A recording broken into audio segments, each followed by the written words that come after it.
Hello guys, हम लोग आ चुके हैं हमारी नई प्रीलिम्स बीपीएससी प्रीलिम्स की टेस्ट सीरीज़ को लेके, जो कि एक होगी फुल लेंथ टेस्ट। और ये है 23rd test KGS Khan global studies का, जो कि खान सर द्वारा संचालित है। ठीक है, आपको जैसा पता ही है 13 सितंबर 2025 को 71st बीपीएससी का पेपर लगना है, पीटी का, है ना। चलिए आइए शुरू करते हैं। आप लोग सबसे पहले तो ये फर्स्ट पेज देख लीजिए, जो कि इंग्लिश मीडियम के लिए होता है ना। आइए चालू करते हैं यहाँ से। फर्स्ट क्वेश्चन, बौद्ध साहित्य से। बौद्ध साहित्य के संबंध में निम्नलिखित कथनों पर विचार कीजिए। पूछा क्या है, कौन से सही है। ठीक है, हीनयान साहित्य मुख्यतः संस्कृत भाषा में लिखा गया है, तो नहीं। देखिए, संस्कृत में नहीं, हीनयान ना पाली भाषा में लिखे हुए हैं। और ये इंपॉर्टेंट भी हो जाता है क्योंकि अभी अभी पाली को वो शास्त्रीय भाषा का दर्जा मिला है। ठीक है, और हीनयान साहित्य तो ये थेरवाद से संबंधित है, बौद्ध में थेरवाद धर्म से। ठीक है। सेकंड, महायान साहित्य मुख्य रूप से पाली भाषा में है, गलत। महायान संस्कृत से है। ठीक है, और इनका अनुवाद चीनी तथा तिब्बती साहित्य कई भाषाओं में किया गया है। ये ठीक है, चीनी और तिब्बती में किया गया है, बट ये महायान संस्कृत में है और हीनयान पाली में है, तो इसमें दोनों गलत है। ओके, डी आ जाएगा यहाँ पे आंसर। नाउ नेक्स्ट, 2, भभूति किस राजा के दरबार से जुड़े थे, तो ये थे यशोवर्मन। ठीक। नेक्स्ट, सिंधु घाटी सभ्यता की नगर योजना के संबंध में निम्नलिखित कथनों पर विचार कीजिए। पूछा क्या है, सही। ओके, चौहंदड़ो एकमात्र ऐसा सिंधु नगर है जहाँ कोई दुर्ग नहीं था। ठीक है, सही है ये कथन। लोथल एकमात्र ऐसा स्थल है जहाँ कृत्रिम ईंटों से बना एक गोदी यार्ड यानी डॉकयार्ड पाया गया था। ओके, प्रसिद्ध नर्तकी की मूर्ति केवल मोहनजोदाड़ो में ही प्राप्त हुई थी, तो ये राइट है। नर्तकी की मूर्ति कांस्य की बनी हुई थी, जो कि यूपीएससी 2025 के प्रीलिम्स का क्वेश्चन है। ओके, तो ये हो जाएगा डी। नेक्स्ट, ऋग्वेद के किस मंडल में गायत्री मंत्र का उल्लेख है, तो ये उल्लेख है तृतीय मंडल में, और जैसा कि कहा जाता है ये विश्वामित्र द्वारा रचित है। ठीक है, आइए नेक्स्ट क्वेश्चन, फिफ्थ क्वेश्चन, वैदिक साहित्य अष्टाध्यायी के संबंध में निम्नलिखित कथनों पर विचार कीजिए। देखो, अष्टाध्यायी क्या है, पाणिनि ने लिखी है। ओके, और ये संस्कृत व्याकरण की टीका का है ना, व्याकरण की टीका है। आइए देखते हैं, यह संस्कृत व्याकरण पर आधारित एक व्यापक ग्रंथ है जिसकी रचना पाणिनि ने की थी, राइट, जैसा कि मैंने भी बताया था। नेक्स्ट, यह विभिन्न वर्गों के लोगों और जीवन के विभिन्न चरणों के लिए आचार संबंधी नियम, नहीं नहीं नहीं नहीं नहीं, ये गलत है। ये भाषा पे है और व्याकरण पे, तो पूछा क्या गलत, तो सेकंड गलत। नेक्स्ट, क्वेश्चन नंबर 6, सूची 1 सूची 2 को सुमेलित करना है। ओके, मिलाते हैं इसे। कल्पसूत्र, कल्पसूत्र है तीर्थकारों की जीवनियों वाला जैन ग्रंथ। ठीक है, फिर पूछा है चरक संहिता, तो चरक संहिता है भारतीय चिकित्सा ग्रंथ। फिर अरण्यक, अरण्यक है वन ग्रंथ जो ब्राह्मणों और उपनिषदों से जुड़ता है। नाट्यशास्त्र, जो कि भरत मुनि ने लिखा है, और ये नाट्य और कला ग्रंथ पे, तो इसका आंसर हो जाएगा सी। ओके, नेक्स्ट, निम्नलिखित में से कौन सा पुरातात्विक स्थल पुरापाषाण, मध्य पाषाण और नवपाषाण काल के सांस्कृतिक अवशेषों का एक सतत क्रम दर्शाता है। तो देखो, बेलन घाटी जो एरिया है, यहाँ पे सभी सभ्यताओं का मतलब यानी सभी चरणों का विकास देखने को मिलता है ना। नेक्स्ट, निम्नलिखित में से किस स्थान पर अशोक की यूनानी, आरामाइक और ग्रेको आरामाइक लिपियों में उत्कीर्ण शिलालेख पाए गए हैं। तो देखो, आरामाइक और ग्रेको, तो ये है अफगानिस्तान का एरिया, ठीक है ना, ये सब इंडिया का है, तो हटा दो कामदार और लगमान। नेक्स्ट, इंग्लिश मीडियम वाले देख लेंगे। ठीक है, आइए, गुप्त वंश की उत्पत्ति के संबंध में निम्नलिखित विद्वानों और उनके विचारों के युग्मों पर विचार कीजिए। ओके, ठीक है, केपी जायसवाल गुप्त जाट शूद्र मूल के थे। ठीक है, आरसी मजूमदार गुप्त मुर्शिदाबाद से आए थे, ये भी राइट है। एस के अयंगर वैश्य मूल के थे, ये भी राइट है। एच सी रायचौधरी ब्राह्मण मूल के थे। तो देखो, गुप्तों की उत्पत्ति के बारे में जितने भी चारों कथन हैं ये सभी राइट है ना, तो इसमें डी आ जाएगा। नेक्स्ट, देखो, एक वाक्यांश दिया हुआ है और बताना है किसके लिए है।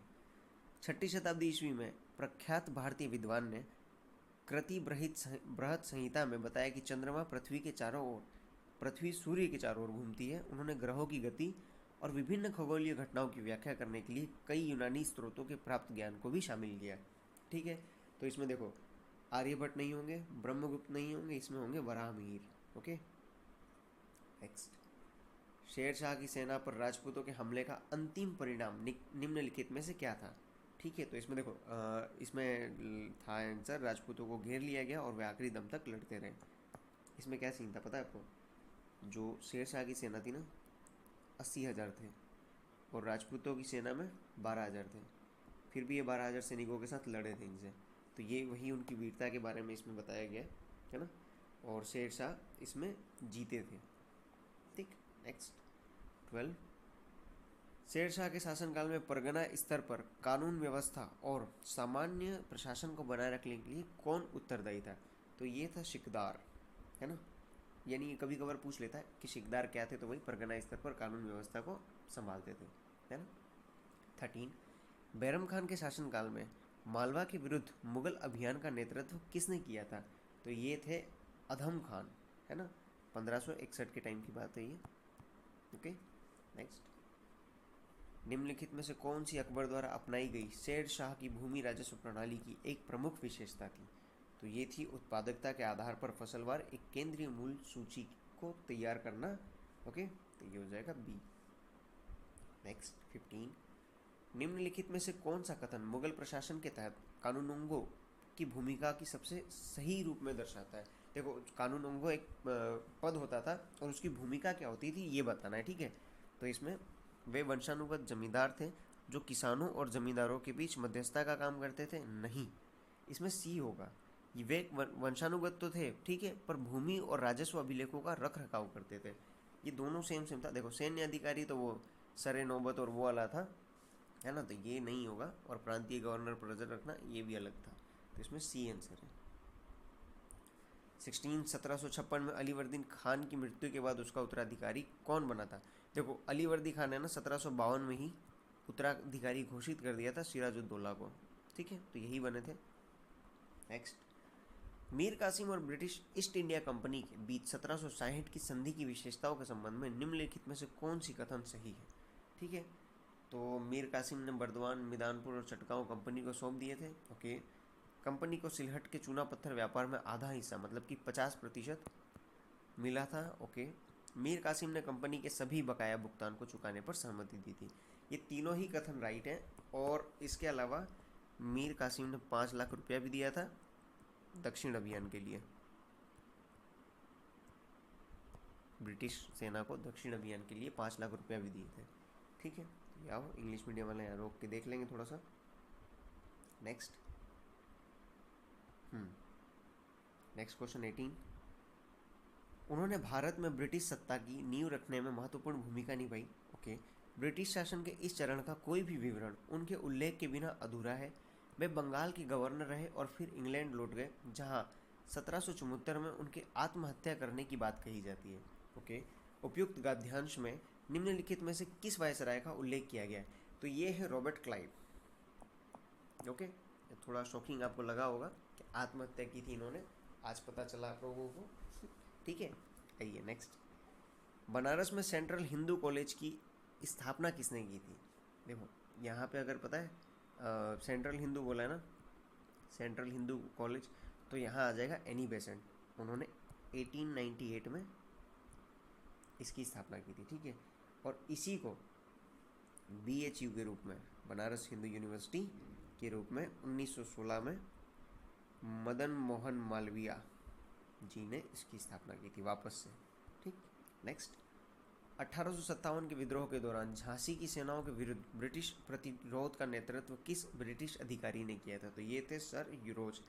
एक बार आप ये टेबल देख लेना, है ना, कानपुर में कौन थे, दिल्ली में कौन थे, लखनऊ में कौन थे, झांसी में कौन नेतृत्व कर रहे थे, किसने इसको दबाया था, कौन सा ब्रिटिश अधिकारी थे। ये कभी कभार पूछ लेता है, मैच द फॉलोइंग में भी पूछ सकता है और डायरेक्टली पूछ सकता है ना। नेक्स्ट, ब्रिटिश भारत में प्रारंभिक राजनीतिक संगठनों पर विचार कीजिए। देखिए ये क्वेश्चन पहले भी आ चुका है।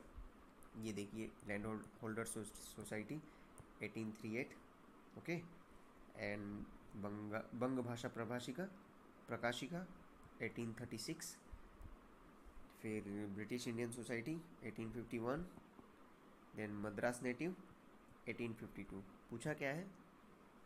स्थापना के कालानुक्रम में जमाना है, तो ये third, then fourth, then 2 and 1, 3 4 2 1 C।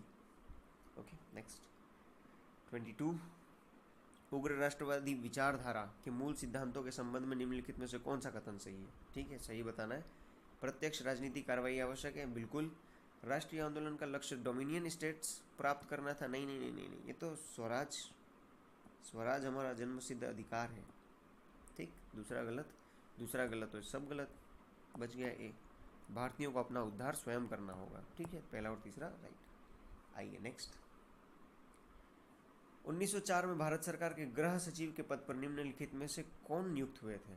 ठीक है, तो 1904 की बात है तो ये थे हर्बर्ट रिस्ले।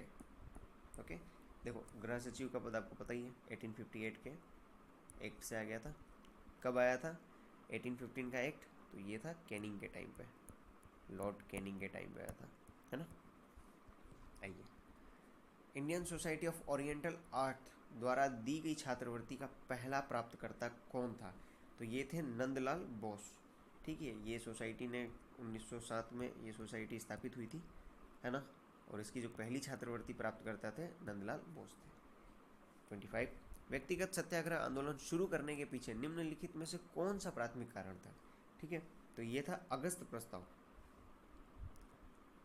अगस्त 8 अगस्त 1940 में आया था ये, जो कि वर्ल्ड वॉर 2 के टाइम पे, है ना।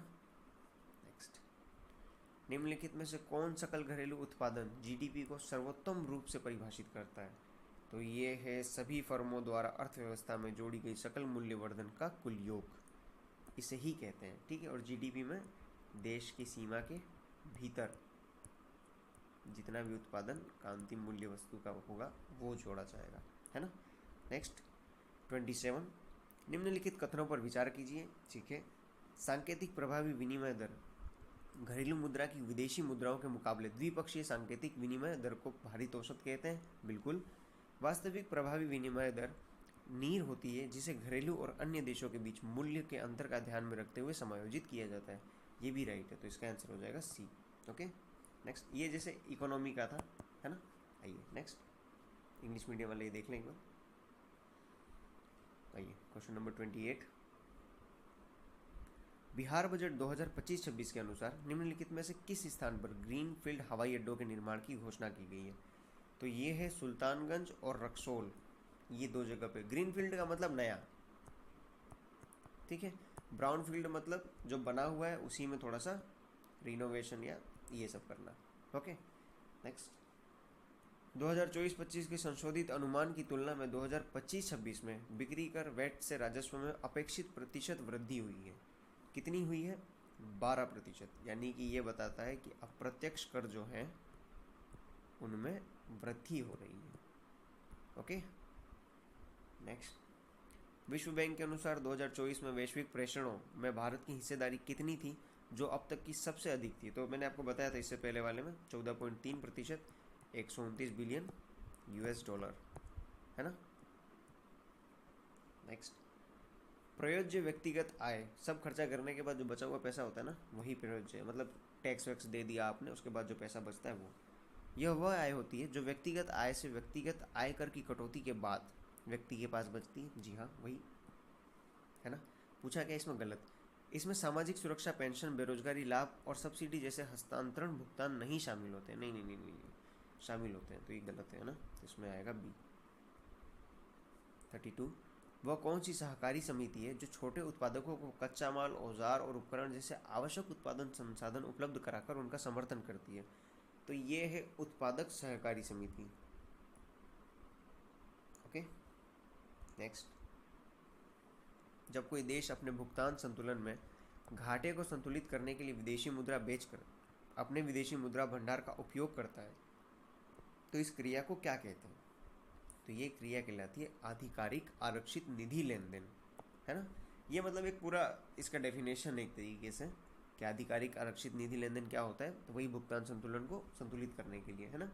34, आवधिक श्रम बल सर्वेक्षण PLFS 2023-24 के अनुसार बिहार में श्रम बल भागीदारी दर क्या थी? तो ये थी 55%, जो कि 2022-23 में थी 50.9%, है ना, 22-23 में उसके मुकाबले बढ़ी है। ओके, नेक्स्ट, कुछ नेटवर्क के संबंध में निम्नलिखित कथन पर विचार करेंगे हम। पूछा क्या है, कौन से सही है, ठीक है। यह आर्थिक विकास और आय असमानता के बीच में संबंध को दर्शाता है, बिल्कुल। यह पर्यावरण क्षरण और आर्थिक विकास के बीच जे आकार के संबंध को दर्शाता है, तो ये गलत है। सबसे पहले तो ये उल्टे यू आकार को दर्शाता है, मतलब कि उल्टा यू ऐसा हो जाएगा, है ना, इसको दर्शाता है, ये गलत है। और दूसरा, कुछ नेटवर्क 1950 में लाया गया था, तो इसमें आंसर होगा 1।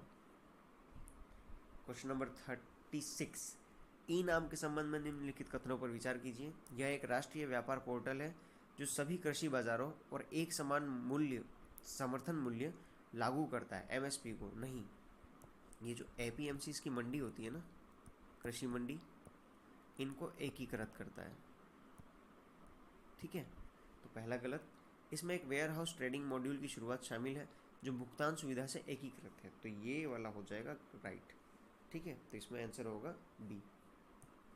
नेक्स्ट, इंग्लिश मीडियम वाला एक बार देख लीजिए। आइए नेक्स्ट क्वेश्चन। वास्तविक जीडीपी वृद्धि वस्तुओं और सेवाओं के वास्तविक उत्पादन में वृद्धि को दर्शाती है जिसमें मूल्य परिवर्तनों को शामिल नहीं किया जाता है, तो ये राइट होगा, है ना। फिर नाम मात्र सकल घरेलू उत्पाद वृद्धि उत्पादन और कीमतों में दोनों में वृद्धि के कारण आय वृद्धि को दर्शाता है, तो इसमें हो जाएंगे दोनों राइट, तो इसका आंसर होगा सी, ठीक है। नेक्स्ट 38, विश्व की मौजूदा जनसंख्या को प्रतिस्थापित करने के लिए कुल प्रजनन दर कितनी होनी चाहिए, तो ये होगी 2.1। जो TFR रेट कहते हैं ना, टोटल फर्टिलिटी रेट, जो कि 2.1 हो तो बेटर मानी जाती किसी भी की, और इंडिया की अभी बीच में 2.0 हो गई थी, बिहार की थोड़ी ज़्यादा इससे, है ना। आइए नेक्स्ट 39, पहला निर्यात तत्परता सूचकांक EPI निम्नलिखित में से किस संस्थान द्वारा विकसित किया गया है, तो EPI विकसित किया गया नीति आयोग प्रतिस्पर्धात्मक संस्थान के सहयोग से, ओके, जो कि अगस्त 2020 में पहली बार जारी किया गया था। नेक्स्ट 14 क्वेश्चन, निम्नलिखित में से किस तिलहन फसल के लिए सरकार द्वारा न्यूनतम समर्थन मूल्य निर्धारित नहीं किया गया है, तो इसमें आएगा अरंडी, ठीक है। इसके लिए नहीं है, मूंगफली, सोयाबीन और सूरजमुखी के लिए। देखो अरंडी के थोड़े फायदे देख लेते हैं। ये गर्भाशय सूचन में संकुचन के लिए यूज में लेते हैं, है ना। दूसरा, एंटी माइक्रोबियल इसकी टेंडेंसी होती है, उसमें फ़ायदा आता है ना। 41, यह एक ऐसी कृषि पद्धति है जिसमें खनिज पोषक तत्वों वाले घोल का उपयोग करके बिना मिट्टी के खाद्य उत्पादन किया जाता है। इस पद्धति का मुख्य लाभ यह है कि यह मिट्टी से संबंधित समस्याओं जैसे कि मिट्टी जनित कीटों को कम कर देता है। तो देखो मिट्टी का यूज़ नहीं करेंगे, है ना, बिना मिट्टी के का है, तो ये हो जाएगा hydroponics, okay. Next question 42, carbon के विभिन्न रूपों और उनके स्रोत या प्रभाव से संबंधित निम्नलिखित युग्मों पर विचार कीजिए, ओके। बैंगनी, हवा या औद्योगिक उत्सर्जन के माध्यम से अवशोषित कार्बन, ठीक है, राइट है। हरा, स्थलीय पौधों में संग्रहित कार्बन, राइट है। काला, समुद्री पौधे और तलछट में संग्रहित कार्बन, नहीं, काला तो जीवाश्म, फॉसिल से होता है। लाल, हिम और बर्फ पर जैविक कणों के माध्यम से उत्सर्जित कार्बन को एल्बिडो को कम करता है, तो ये राइट होगा। इसमें 1 और 2, 4 राइट होंगे, ठीक है। आपने एक टील कार्बन अभी करंट में सुना होगा, जो कि आर्द्र भूमियों में संग्रहित होता है ना। और आपने एक धूसर भी सुना होगा, जो कि औद्योगिक क्षेत्रों में, ठीक है। 43, ग्रास हॉपर इफेक्ट के कारण प्रदूषक मुख्य रूप से निम्नलिखित में से किस क्षेत्र में जमा हो जाते हैं, तो ये होते हैं ध्रुवीय और दूरस्थ क्षेत्रों में, ओके। नेक्स्ट, CPCB वर्गीकरण मतलब central pollution control board, CPCB के अनुसार उद्योग की श्रेणियों और उनकी संबंधित गतिविधियों के निम्नलिखित युग्मों पर विचार करना है, ठीक है। क्या है, श्वेत उद्योग, श्वेत उद्योग से खनन नहीं होगा यार, श्वेत उद्योग सौर ऊर्जा संयंत्र है श्वेत उद्योग तो। और हरित उद्योग खाद्य प्रसंस्करण, ये राइट है। लाल उद्योग खनन से है, और नारंगी मछली से, राइट है। तो मतलब 2 राइट हैं और 2 गलत हैं इसमें, ठीक है। तो पहला और तीसरा इसमें गलत है, एक दूसरे में इंटरचेंज है ना। नेक्स्ट 45, निम्नलिखित में से किस सागर झील की औसत लवणता सबसे कम है? तो ये है काला सागर इसमें, क्योंकि यहाँ डेन्यूब और नीपर नदियाँ, डेन्यूब और नीपर, ये दोनों इसमें मिलती है, मीठा पानी है इसका, ठीक है, स्वच्छ जल, तो जो लवणता है उसे कम कर देती है ना।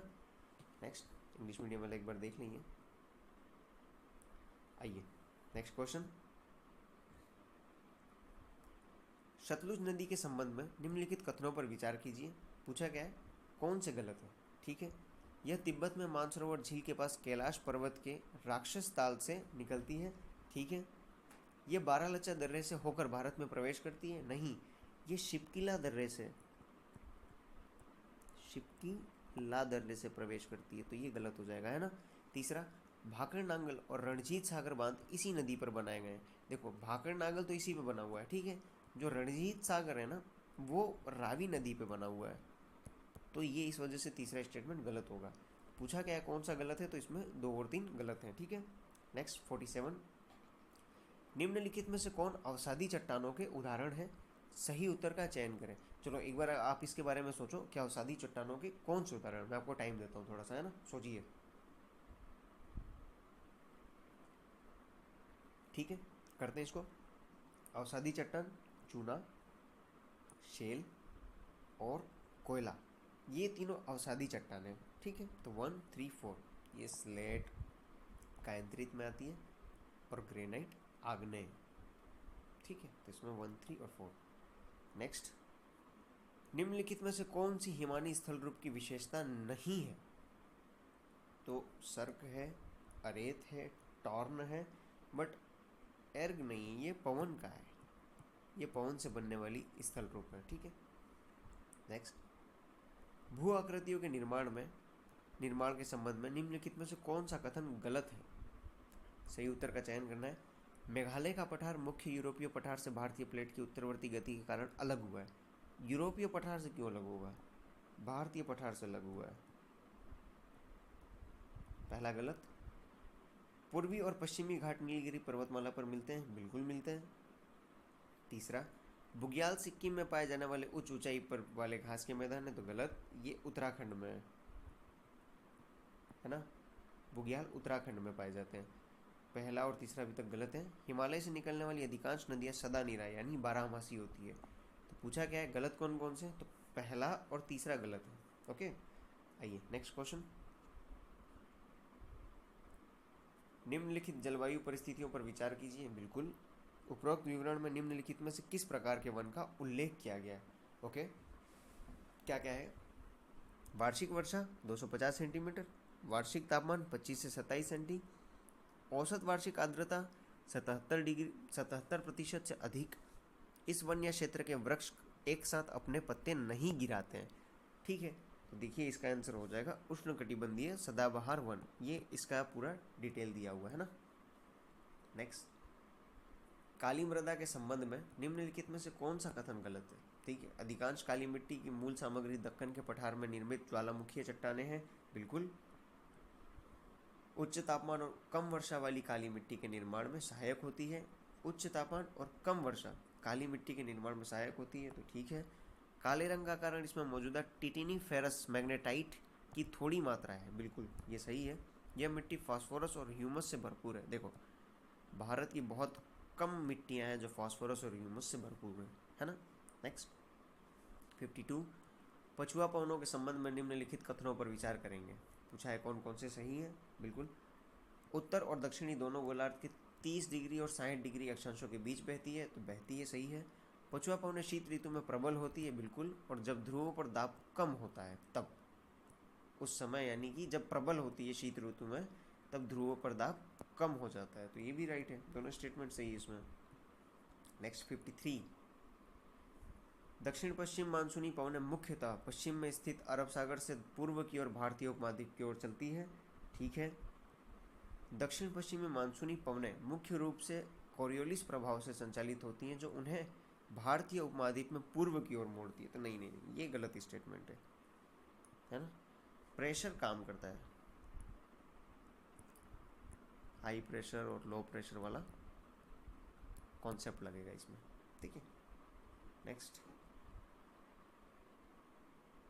इंग्लिश मीडियम वाला एक बार देख लें।